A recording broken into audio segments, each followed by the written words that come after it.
राजूरला रस्त्यात खोदलेल्या खड्ड्यात पडून तरुण दुचाकीस्वार ठार.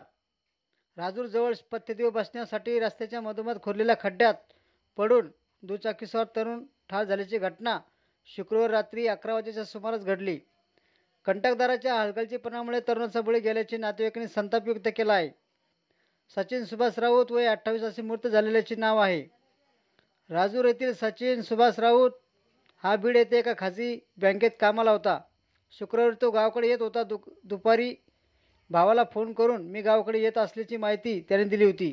राजूर ते जालना राष्ट्रीय महामार्गाचे काम सुरू आहे. राजूरजवळ दुभाजकात पथदिवे बसण्याचे काम सुरू आहे. त्यासाठी कंटकदाराने रस्त्याच्या मधोमध मोठा खड्डा खोदलेला आहे. विशेष म्हणजे या खड्ड्याला कोणतेही संरक्षण किंवा अडथळा तयार करण्यात आलेला नव्हता. सचिन राऊत हा तरुण जालन्याकडून येत असताना अंधारात रस्त्यावरील खड्डा त्याला दिसला नाही. खड्ड्यात पडून त्याचा अंत झाला. राजुरात कुटुंबातील मंडळी सचिनची वाट पाहत थांबली होती. 11 वाजले तरी तो घरी कसा आला नाही म्हणून रात्री 1 वाजता फोन लावला असता खड्ड्याच्या बाजूला राहणाऱ्या श्रीमंत बोर्डे यांनी रिंग ऐकली. त्यांना खड्ड्यात दुचाकीसह तरुण पडल्याचे लक्षात आले. फोन उचलल्यानंतर ही घटना लक्षात आली. तातडीने रुग्णवाहिकेला बोलवून सचिनला राजूरच्या ग्रामीण रुग्णालयात हलवले असता डॉक्टरांनी तपासून त्यांना मृत घोषित केले. शनिवारी सकाळी नातेवाईकांनी पोलीस चौकीत जमा होऊन कंटकदार व अधिकाऱ्याच्या विरोधात रोष व्यक्त केला.